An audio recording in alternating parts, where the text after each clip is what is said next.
Shoulder. Asymptomatic shoulder abnormalities were found in 96% of the subjects.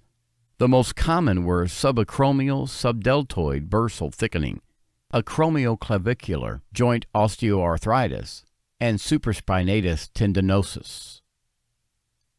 Ultrasound findings should be interpreted closely with clinical findings to determine the cause of the symptoms. Superior labral tears are diagnosed with high frequency using MRI in 45 to 60-year-old individuals with asymptomatic shoulders. These shoulder MRI findings in middle-aged populations emphasize the need for supporting clinical judgment when making treatment decisions for the patient population.